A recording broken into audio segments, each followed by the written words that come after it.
Hello everyone, maths power ચેનલમાં આપ સૌનું હાર્દિક સ્વાગત છે. આજે આપણે ચેપ્ટર 2 ફ્રેક્શન એન્ડ ડેસિમલ નંબર્સમાં પૂર્ણાંક અને અપૂર્ણાંક સંખ્યાનો ગુણાકાર શીખીશું અને ત્યારબાદ એક્સરસાઇઝ 2.2ની શરૂઆત કરીશું. તો ચલો શરૂ કરીએ પૂર્ણાંક અને અપૂર્ણાંક સંખ્યાઓનો ગુણાકાર. નંબર 1, અપૂર્ણાંકનો પૂર્ણ સંખ્યા સાથેનો ગુણાકાર કરતાં અપૂર્ણાંકના અંશ સાથે પૂર્ણ સંખ્યા ગુણવામાં આવે છે અને છેદ તેનો તે જ રાખવામાં આવે છે. અહીં વાત એક અપૂર્ણાંક સંખ્યાની છે અને એક પૂર્ણ સંખ્યાની છે. એ બંનેનો ગુણાકાર કરવા માટે આપણે કઈ પ્રોસેસ કરવાની છે તેની માહિતી આપણને અહીં આપી છે. જુઓ, 2 પૂર્ણ સંખ્યા છે અને 5/3 અપૂર્ણાંક સંખ્યા છે. હવે જો મારે આ બંને સંખ્યાનો ગુણાકાર કરવાનો હોય, મલ્ટિપ્લિકેશન કરવાનું હોય, તો પૂર્ણ સંખ્યા સાથે અપૂર્ણાંકના અંશનો ગુણાકાર થાય છે. પૂર્ણ સંખ્યા સાથે અપૂર્ણાંકના અંશનો એટલે કે 2 × 5 અને છેદ તેનો તે જ રાખવામાં આવે છે. અહીં આપણી પાસે છેદ કયો છે? 3 છે. કયો છે? 3 છે. હવે તમે જુઓ, પૂર્ણ સંખ્યા અને અપૂર્ણાંકના અંશનો હું ગુણાકાર કરું તો 2 × 5, 2 × 5 = 10 અને છેદ તેનો તે, તો છેદ આપણો કયો છે? 3. તો મારો આન્સર આવશે 10/3. નેક્સ્ટ, હવે વાત થાય છે અપૂર્ણાંકોનો ગુણાકાર, એટલે 2 અપૂર્ણાંક હોય તો તેનો ગુણાકાર મારે કઈ રીતે કરવાનો તેની અહીં વાત કરવામાં આવી છે. અપૂર્ણાંકનો ગુણાકાર, એમાં છેદ અંશોનો ગુણાકાર અપોન છેદોનો ગુણાકાર, એટલે કે મારી પાસે 2 અપૂર્ણાંક સંખ્યા છે, એનો મારે ગુણાકાર કરવો હોય તો પહેલાં મારે અંશનો ગુણાકાર કરવો પડે. અંશ કયો છે? 2 × 4 અને પછી છેદનો ગુણાકાર કરવો પડે. તો છેદનો ગુણાકાર કયો છે? 3 × 5, 2 × 4 = 8 and 3 × 5 = 15. તો આ થયો અપૂર્ણાંકોનો ગુણાકાર. હવે નંબર 3 મોસ્ટ આઈએમપી છે. જો 2 સંખ્યાઓનો ગુણાકાર 1 મળે તો તે 2 સંખ્યાઓને એકબીજાની વ્યસ્ત સંખ્યાઓ કહેવાય. જો 2 સંખ્યાઓનો ગુણાકાર 1 મળે, એક્ઝામ્પલ આપેલું છે અહીંયા, તમે જુઓ. એક્ઝામ્પલ છે 3/5 × 5/3. હવે 3/5 અને 5/3નું મલ્ટિપ્લિકેશન કરું તો અંશ અને છેદમાં 3 કેન્સલ થઈ જાય, 5 કેન્સલ થઈ જાય. મારી પાસે કંઈ જ વધે નહીં, તો મારો આન્સર શું આવે? 1. હવે તમે જુઓ, આપણને એવો પ્રશ્ન થતો હોય કે વ્યસ્ત સંખ્યા. એક્ઝામ્પલ આપું, અત્યારે હું સીધી ઊભી છું, મારું માથું કેવું છે? ઉપર છે અને પગ નીચે છે. જો મને ઉલટાવવામાં આવે તો મારો પગ ક્યાં જતા રહી? ઉપર અને માથું નીચે. તો વ્યસ્ત સંખ્યામાં પણ સેમ પ્રોસેસ છે. ફોર એક્ઝામ્પલ 3/5 છે, અત્યારે 3 ઉપર છે અને 5 નીચે છે. જો મારે એની વ્યસ્ત સંખ્યા કરવી હોય તો તેને શું કરવી પડે? મારે ઉલટાવી પડે. ધેટ મીન્સ 3/5 છે, એને હું ઉલટાવું તો મારો આન્સર શું આવશે? 5/3. તો જ્યારે પણ કોઈ પણ 2 અપૂર્ણાંકોનો ગુણાકાર મને 1 મળે તો તે 2 સંખ્યાઓને એકબીજાની વ્યસ્ત સંખ્યાઓ કહેવાય અને વ્યસ્ત સંખ્યાને ઇંગ્લિશમાં કહીશું આપણે ઇન્વર્સ નંબર્સ. ઇન્ફોર્મેશન બાદ ચલો હવે શરૂ કરીએ એક્સરસાઇઝ 2.2. ક્વેશ્ચન નંબર 1, A થી Dમાં દર્શાવેલી આકૃતિને અનુરૂપ જવાબ 1, 2, 4માંથી પસંદ કરીને લખો. અહીં તમને પૂર્ણ સંખ્યાનો અપૂર્ણાંક સાથેનો ગુણાકાર આપેલો છે અને એને રિલેટેડ આપણે અહીં ફિગર ફાઇન્ડ અપ કરવાની છે. તો ચલો શરૂ કરીએ. નંબર 1, 2 × 1/5. હવે 2 × 1/5 ધેટ મીન્સ 1/5 વાળો પાર્ટ એને 2 વડે મલ્ટીપ્લાય કરેલો છે. ધેટ મીન્સ 1/5 વાળો પાર્ટ 2 ટાઈમ્સ આપણને આપેલો છે. તો આપણને ABCDમાંથી ફિગર ફાઇન્ડ આઉટ કરવાની છે કે કઈ ફિગર એને રિલેટેડ છે. હવે જુઓ, એ વાળી ફિગર જુઓ, એમાં 3 પાર્ટ છે. Every circle has 3 parts. B વાળી ફિગર જુઓ, એમાં એવરી સ્ક્વેર હેઝ 2 પાર્ટ્સ. ત્યારબાદ સ્ક્વેરવાળી ફિગર જુઓ તો એમાં 4 પાર્ટ્સ છે અને ડી વાળી ફિગર જુઓ એમાં 5 પાર્ટ્સ છે અને આપણને 1/5 પાર્ટ્સવાળા કેટલા ફિગર કીધા છે? 2. તો ધેટ મીન્સ 1, उसके साथ मेरा क्या आएगा आंसर डी, 1 સાથે ડી આવશે. નંબર 2, 2 ઇન્ટુ 1/2, 2 પાર્ટ છે પણ કેવા 1/2 વાળા. હવે તમે જુઓ બી પાર્ટ જુઓ, એમાં તમને every square has 2 parts, that means 1/2, that means શું પાર્ટ 2 છે પણ એમાં એક પાર્ટ કેવો છે છાयांકિત કરેલો છે, એટલે મારો 2 સાથે મારો આન્સર આવશે બી. કયો આન્સર આવશે બી. Next 3 into 2/3. હવે મારી પાસે પાર્ટ કેટલા છે ટોટલ 3, પણ 2/3 એટલે 2 પાર્ટ મારા કેવા છે શેડોવાળા છાयांકિત કરેલા છે. તો આપણો એ સેક્શન જુઓ, એવરી સર્કલ હેઝ 3 પાર્ટ્સ અને બધાના કેટલા પાર્ટ 2 છાयांકિત કરેલા છે 2 પાર્ટ, ધેટ મીન્સ મારો આન્સર 3 સાથે મારો આન્સર આવશે એ. 3 સાથે શું આવશે એ. હવે 4 જુઓ, 3 ઇન્ટુ 1/4 પાર્ટ કેટલા છે 4, પણ એમાંનો હરેક પાર્ટ એક, મતલબ એક પાર્ટ મારો શેડોવાળો, ધેટ મીન્સ છાयांકિત કરેલો છે. તો નંબર 4 સાથે મારો આન્સર આવશે સી. કયો આવશે સી. હવે તમે જુઓ સીમાં કેવું છે બધા એવરી સ્ક્વેર હેઝ 4 પાર્ટ્સ છે, એમાં એક એક પાર્ટ કેવો છે છાयांકિત કરેલો છે, એટલે મારો આન્સર શું આવશે 4 સાથે સી આવશે. ચલો નેક્સ્ટ ક્વેશ્ચન નંબર 2. કેટલાક ચિત્ર એ થી સી નીચે આપેલ છે, તેને અનુરૂપ 1, 2, 3માંથી પસંદ કરો. હવે તમને આન્સર આપી દીધા છે કઈ રીતે, 3 ઇન્ટુ 1/5 ઇઝ ઇક્વલ ટુ 3/5. અહીં તમને શું કીધું છે પૂર્ણ સંખ્યાનો અપૂર્ણાંક સાથે ગુણાકાર કરીને આન્સર આપેલો છે. તો ચલો પહેલાં શરૂ કરીએ, 1 સાથે શું આવશે તે. 3 ઇન્ટુ 1/5 ઇઝ ઇક્વલ ટુ 3/5. હવે તમે જુઓ 3 ઇન્ટુ 1/5, ધેટ મીન્સ પાર્ટ મારા કેટલા છે 5, એને 3 વાર મલ્ટીપ્લાય કરેલો છે ને એમાંનો એક પાર્ટ કેવો છે છાयांકિત કરેલો છે. તો 1 સાથે મારો આન્સર કયો આવશે સી આવશે. શું આવશે સી. કેમ? કારણ કે જુઓ એના ટોટલ 1, 2, 3, 4, 5 પાર્ટ છે, એમાંનો એક એક પાર્ટ છાयांકિત કરેલો છે, એમાં ટોટલ આન્સર કેટલો છે 3/5. Next 2 into 1/3 is equal to 2/3. હવે તો તમે જુઓ 2 પાર્ટ છે પણ કેવા 1/3 વાળા, તમે 2 સાથે મારો આન્સર એ આવશે. કયો આવશે એ.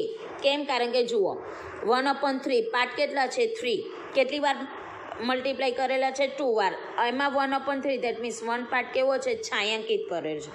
હવે નંબર 3 જુઓ, 3 into 3/4 is equal to 2 integer 1/4. હવે 2 ઇન્ટીજર 1/4 ને હું પહેલાં અશુદ્ધ અપૂર્ણાંકમાં ફેરવું તો પણ તમને આઈડિયા આવી જાય, નહીંતર ડાયરેક્ટ પણ થઈ જશે. કઈ રીતે જુઓ, 2 ઇન્ટીજર 1/4 એટલે શું કે 2 પાર્ટ મારા આખા, અને 1/4 એટલે આખો પાર્ટ છે એનો એક ભાગ છાयांકિત કરેલો. તો મને ઇઝી 3 સાથે મારો આન્સર શું આવશે બી. મને ઇઝી આઈડિયા આવી જાય છે. હવે ક્વેશ્ચન 3ને આપણે નોટબુકમાં એક્સપ્લેન કરીશું, તે પહેલાં આપણે ક્વેશ્ચન નંબર 4 એક્સપ્લેન કરી દઉં છું. છાयांકિત કરો. નંબર 1, ચિત્ર એના અડધા ભાગના વર્તુળમાં, અડધા ભાગનું વર્તુળ હું તમને અહીંયા એક પાર્ટ બતાવી દઉં છું, મતલબ એક એક્સપ્લેન કરી દઉં છું. અડધો ભાગ ટોટલ મારી પાસે કેટલા સ્ક્વેર છે કેટલા રાઉન્ડ છે 1, 2, 3, 4, 5, 6, 7, 8, 9, 10, 11 ને 12. હવે મારી પાસે અહીં ટોટલ 12 રાઉન્ડ છે, એનો અડધો ભાગ ઇન્ટુ 1/2 કેટલો આવશે 1/2 અડધો ભાગ. હવે આને હું સ્ક્વેર કેન્સલ, 2 6 12, 6 આવ્યા. આન્સર મારો કેટલો આવે છે ઇઝ ઇક્વલ ટુ 6. આન્સર મારો 6 આવ્યો, તો મારે 6 રાઉન્ડ કમ્પ્લીટ કરવા પડે. તો ચલો 6 રાઉન્ડ કરશું. 1, 2, 3, 4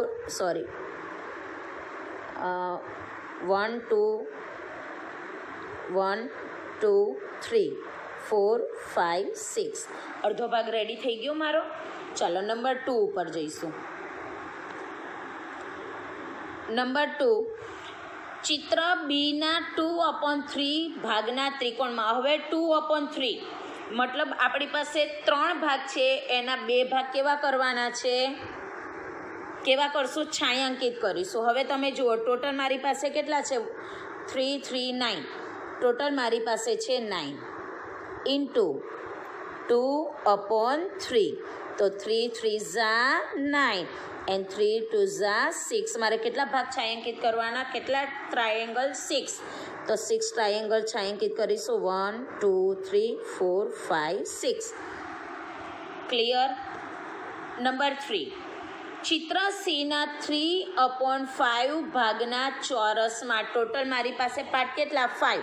જો અહીંયા તમે શોર્ટકટ મેથડ પણ યુઝ કરી શકો. ટોટલ પાર્ટ મારા 5 છે. કઈ રીતે, જો 1 2 3 4 5. એના ત્રીજો ભાગ મને કીધો હોય તો આ પહેલો ભાગ થયો, આ બીજો ભાગ થયો, ના ત્રીજો ડાયરેક્ટ થઈ ગયું. અથવા એ રીતે તમારે યુઝ ન કરવું હોય તો ટોટલ પહેલાં સ્ક્વેર કાઉન્ટ કરવા પડશે. 5 3 ઝા 15, મારી પાસે ટોટલ સ્ક્વેર કેટલા છે, 15 ઇન્ટુ 3/5. 5 3 ઝા 15 એન્ડ 3 3 ઝા 9. મારો આન્સર કેટલો આવશે, 9. હવે અહીંયા એક વાત ખાસ ધ્યાન રાખજો, જો મને અહીંયા 9 ચોરસમાં મારે છાંયાંકિત કરવાનું છે તો એવી રીતના પોસિબલ નથી કે હું આ 5 કરું ને આ 4 કરું, એ પોસિબલ નથી. આપણને ચોક્કસ ભાગ કીધો છે, એટલે મારે જો ચોક્કસ ભાગ છાંયાંકિત કરવો હોય તો 1 2 3 4 5 6 7 8 9 આ રીતે મારો છાંયાંકિત થશે. પહેલામાં અડધો ભાગ, દેટ મીન્સ 1 2 3 4 5 6, બરાબર. બીજામાં 2/3, 1 2 3 4 5 6. જો હવે બીજામાં તમે થોડો ચેન્જીસ એ રીતે પણ કરી શકશો કે મારે ટોટલ 6 છાંયાંકિત કરવાના છે 2/3માં, તો તમે આવી રીતના ઊભા પણ છાંયાંકિત કરી શકશો. આઈ હોપ તમે સમજી ગયા હશો. ક્વેશ્ચન નંબર 3, ગુણાકાર કરો અને સંક્ષિપ્ત સ્વરૂપમાં ફેરવો અને મિશ્ર અપૂર્ણાંકમાં ફેરવો. અહીં આપણને પૂર્ણ સંખ્યા સાથે અપૂર્ણાંકનો ગુણાકાર કરવાનું કીધું છે. એ અપૂર્ણાંકનો ગુણાકાર કરી જો જવાબ તમારો અશુદ્ધ અપૂર્ણાંક એટલે કે ઇમ્પ્રોપર ફ્રેક્શનમાં આવે તો એને આપણે મિક્સ ફ્રેક્શન એટલે કે મિશ્ર અપૂર્ણાંકમાં ફેરવવાનું છે. સ્તંભ નંબર 1, 7 × 3/5. હવે આગળ આપણે ઇન્ફોર્મેશનમાં શીખી ગયા કે જ્યારે પૂર્ણ સંખ્યાનો અપૂર્ણાંક સાથે ગુણાકાર કરવાનો હોય ત્યારે પૂર્ણ સંખ્યાનો અપૂર્ણાંકના અંશ સાથે ગુણાકાર થાય છે અને છેદ તેનો તે રાખવામાં આવે છે. તો 7 સાથે કોનું મલ્ટિપ્લિકેશન થશે, 3નું, અને છેદ તેનો તે છેદ કયો છે, 5. 7 × 3/5, 7 3 21/5. હવે 21/5 એ કેવા છે, ઇમ્પ્રોપર ફ્રેક્શન છે, એને મારે મિશ્ર અપૂર્ણાંકમાં એટલે કે મિક્સ ફ્રેક્શનમાં કન્વર્ટ કરવાનું છે. તો છેદને તેનો તે રાખશું અને 5નો ટેબલ 21 સુધી બોલશું. તો 5 4 ઝા 20 ને 5 5 ઝા 25, એ વધી જશે ને, એટલે આપણે અહીંયા શેનાથી ભાગ ચાલશે, 5 4 ઝા 20. હવે 21 - 20 = 1. નેક્સ્ટ 4 × 1/3. આમાં પણ સેમ પ્રોસેસ, 4 × 1/3. 4 1 ઝા 4/3. આને પણ આપણે શેમાં ફેરવવું પડશે, મિક્સ ફ્રેક્શનમાં. છેદ તેનો તે 3 1 ઝા 3. How many remainder, 1. નેક્સ્ટ 2 × 6/7. તો 2 × 6/7. 6 2 ઝા 12, 12/7. આને પણ આપણે મિક્સ ફ્રેક્શનમાં કરશું. 7 1 ઝા 7, 7 2 ઝા 14. તો આપણે શું ચાલશે, 7 1 ઝા 7. હવે 12 - 7 = 5. નેક્સ્ટ 11 × 4/7. આમાં પણ શું કરશું, 11 × 4/7. 11 4 ઝા 44/7. હવે આને આપણે મિક્સ ફ્રેક્શનમાં કન્વર્ટ કરવાનું છે. ક્યાં સુધી ટેબલ બોલશું, 7 6 ઝા 42. કેટલા રિમાઇન્ડર આવશે, 2. નેક્સ્ટ 20 × 4/5. તો 20 × 4/5. હવે જો અહીંયા તમે બે પ્રોસેસ કરી શકો. અહીંયા ડાયરેક્ટ 5 4 ઝા 20 તમે કન્વર્ટ કરી શકો. 5 4 ઝા 20 એન્ડ 4 × 4 = 16 અથવા બીજી પ્રોસેસ એ રીતે આવશે કે 20 × 4 24 ઝા 80 80/5 તો 16 5 ઝા 18 બંને મેથડથી આ સમ કરી શકાય. Next 15 × 3/5 C 5 3 Jha 15 3 × 3 is equal to 9. Question number 5 આપણને ફાઇન્ડ કરવાનું કીધું છે. નંબર 1 24 અને 46 દરેકના હાફ, એટલે 24નો પણ હાફ પાર્ટ શોધવાનો છે અને 46નો પણ હાફ. તો પહેલાં આપણે 24ના 1/2, હવે 24નો અડધો ભાગ, that means we have to do multiplication. 24 × 1/2. See 24 × 1/2, 24 1 ઝા 24/2. See 12 2 ઝા 24. So my answer is 12. That means 24નો હું હાફ કરું તો મારો આન્સર કેટલો આવશે? 12. નેક્સ્ટ 46ના હાફ, that means 46 × 1/2. 46 1 ज़ा 46/2. अभी मुझे इसे कैंसिल करना पड़ेगा तो 2 2 ज़ा 4 and 2 3 ज़ा 6. So my answer is 23. Next 16 and 36 દરેકના 3/4. તો first we have to find out 16ના 3/4. that means 16 × 3/4. 4 4 Jha 16. 4 × 3 is equal to 12. That means 4 3 Jha 12. Number 2 36ના 3/4. 36 3/4. 4 के टेबल में 36 आएगा यस. कहाँ पे? 4 9 ज़ा 36. 9 × 3 is equal to 27. ये मेथड भी चलेगी, अदरवाइज 36 × 3 भी आप कर सकते हो और /4. ક્વેશ્ચન નંબર 6 ગુણાકાર કરી મિશ્ર અપૂર્ણાંકમાં ફેરવો. જો અહીંયા તમને પૂર્ણ સંખ્યાનો મિશ્ર અપૂર્ણાંક સાથે ગુણાકાર કીધો છે તો સૌથી પહેલાં આપણી આ જે મિક્સ ફ્રેક્શન છે એને ઇમ્પ્રોપર ફ્રેક્શનમાં કન્વર્ટ કરવી પડે. કઈ રીતે જોવું? 3 × 5 5 ઝા 25. 25 + 1 26/5. Same method 3 × 26/5. હવે મલ્ટિપ્લિકેશન કરવાનું. આગળ પણ આપણે ઇઝી શીખી ગયા છે એ જ પ્રમાણે અહીંયા પણ મલ્ટિપ્લિકેશન કરીશું. 6 3 ઝા 18. 8 1 કેરી ઓન. 3 2 ઝા 6. 6 + 1 7/5. હવે 5ના ટેબલમાં 78. 15 5 ઝા 75. How many? 3. નેક્સ્ટ 7 × આને પણ આપણે શેમાં કન્વર્ટ કરશું? અશુદ્ધ અપૂર્ણાંકમાં, કે એટલે કે ઇમ્પ્રોપર ફ્રેક્શનમાં. 4 2 ઝા 8. 8 + 1 9. 9/4. 7 × 9/4. ચલો 7 9 ઝા 63/4. હવે 63ના આપણે કરવાનું છે કઈ રીતે? જો ન આવડે તો એક મેથડ એ પણ કરી શકીએ કે પહેલાં આપણે લખીશું 4 1 ઝા 4. કેટલા વધશે? 2. 2 અને 3. 4 5 ઝા 20. How many? 3. આ બંનેનું ડિવિઝન કરશો તો આપણને ઇઝીલી મળી જશે, બરાબર. પણ જ્યાં સુધી આપણને મોઢે ગણતરી આવડતી હોય ત્યાં સુધી ડિવિઝનની જરૂર પડશે નહીં. ચલો 3 4 ઝા 12. 12 + 1 13/4 × 6. 13 × 6/4. ચલો 13 કેટલા થશે? 78/4. ચલો 4 આને કેન્સલ કરીશું એ રીતે. 4 1 ઝા 4. કેટલા વધશે? 3. 3 and 8. 4 9 ઝા 36. કેટલા વધશે? 2.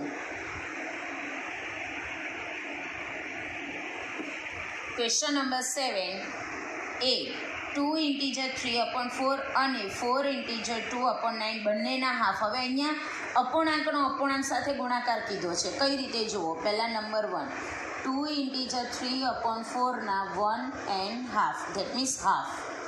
ચલો પહેલાં તો આને આપણે મિશ્ર અપૂર્ણાંકમાં ફેરશું. 4 2 ઝા 8, 8 + 3 11/4 ઇન્ટુ 1/2. આગળ આપણે ઇન્ફોર્મેશનમાં ભણી ગયા કે અપૂર્ણાંકનો અપૂર્ણાંક સાથે ગુણાકાર કરવાનો હોય તો અપૂર્ણાંકના અંશનો ગુણાકાર અને છેદનો ગુણાકાર. તો 11 × 1/4 ઇન્ટુ 2. 11 1 ઝા 11, 4 2 ઝા 8. ચલો 8 1 Jha 8. How many? 3. Next 4 integer 2/9 બંનેના હાફ. 4 ઇન્ટીજર 2/9 ના હાફ. ચલો પહેલાં 4 ઇન્ટીજર 2/9 ને આપણે શેમાં ફેરવવા પડશે? ઇમ્પ્રોપર ફ્રેક્શનમાં. 9 4 ઝા 36, 36 + 2 38/9 ઇન્ટુ 1/2. ચલો 38 × 1/9 ઇન્ટુ 2. 38 1 ઝા 38, 9 2 ઝા 18. ચલો 18ના ટેબલમાં 38 આવશે. 18 2 ઝા 36. How many? 2. હવે જો અહીંયા એક પ્રોસેસ થાય છે. 2 9 ઝા 18 પણ મારું થાય છે ને, તો મારો રિયલ આન્સર આવશે 2 ઉપર કંઈ નથી વધ્યું, that means 1/9. 2 integer 1/9. In short અપૂર્ણાંકનો અપૂર્ણાંક સાથે ગુણાકાર કરવા માટે સૌથી પહેલાં અપૂર્ણાંકના અંશનો ગુણાકાર થશે અને છેદનો ગુણાકાર થશે. અહીંયા જુઓ, પૂર્ણ સંખ્યાઓનો અપૂર્ણાંક સાથે ગુણાકાર કરવા માટે પૂર્ણ સંખ્યાનો અપૂર્ણાંકના અંશ સાથે ગુણાકાર થાય અને છેદ તેનો તે રાખવામાં આવે છે. Question number 8, solve the problem. That means વ્યવહારિક દાખલો છે.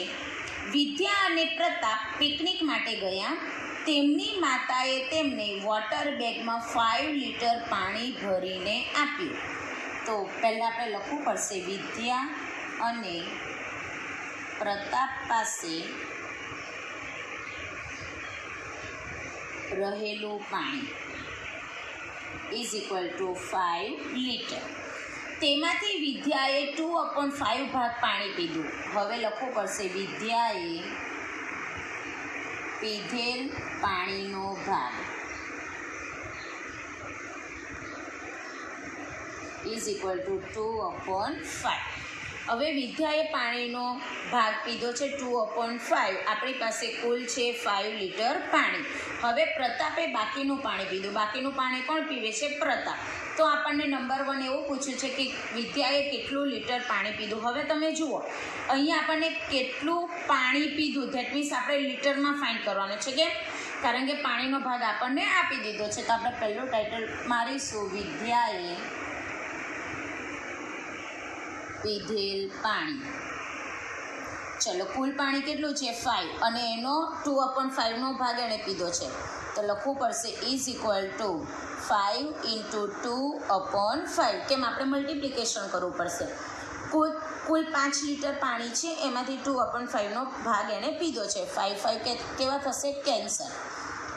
Is equal to 2 litre. તો વિદ્યાએ કેટલું પાણી પીધું? 2 લિટર પાણી. અહીંયા આન્સર લખવો પડશે વિદ્યાએ 2 લિટર પાણી પીધું. નંબર 2, પ્રતાપે કેટલામાં ભાગનું. હવે પ્રતાપે જે પાણી પીધું છે એનું મારે શું શોધવાનું છે? ભાગ શોધવાનું છે. તો લખવું પડશે પ્રતાપે પીધેલ પાણી. પહેલાં તો ડાયરેક્ટ પાણી લીટરમાં શોધીશું, બરાબર છે, પછી એનો ભાગ શોધીશું. હવે તમે જુઓ, 5 લિટરમાંથી 2 લિટર પાણી કોણે પી લીધું? વિદ્યાએ. તો પ્રતાપે કેટલું પાણી પીધું હશે? 3 લિટર પીધું હશે ને. તો અહીંયા લખવું પડશે પ્રતાપે પીધેલ પાણી is equal to 5 litre minus 2 litre is equal to 3 litre. પ્રતાપે કેટલું પાણી પીધું? 3 લિટર. હવે એક શોર્ટકટ મેથડ અહીં તમને બતાવી દઉં. વિદ્યાએ 2/5 લિટર પાણી પીધું છે. હવે તમે જુઓ, આપણી પાસે કુલ ભાગ કેટલો છે? 5 લિટરનો. એમાંથી 2 લિટર બીજો ભાગ કોણે પી લીધો? વિદ્યાએ. તો 5 ભાગમાંથી 2 ભાગ જતા રહ્યા, મતલબ વપરાઈ ગયા. તો હવે કેટલા ભાગ બાકી રહ્યા? 3 ભાગ બાકી રહ્યા ને. તો અહીં તમે ડાયરેક્ટ એવું પણ લખી શકો. પહેલાં તો આપણે ટાઇટલ મારીશું પ્રતાપે પીધેલ પાણીનો ભાગ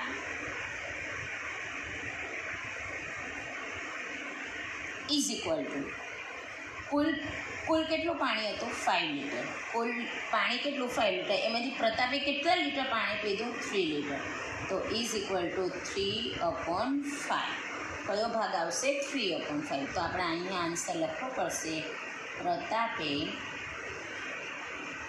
3/5 ભાગનું પાણી પીધું. અહીં આપણી એક્સરસાઇઝ 2.2 ઓવર થાય છે. આઈ હોપ તમે ખૂબ સારી રીતે સમજી શક્યા હશો. આગળની એક્સરસાઇઝ જાણવા માટે આપ ચેનલને સબસ્ક્રાઈબ કરશો. Thank you.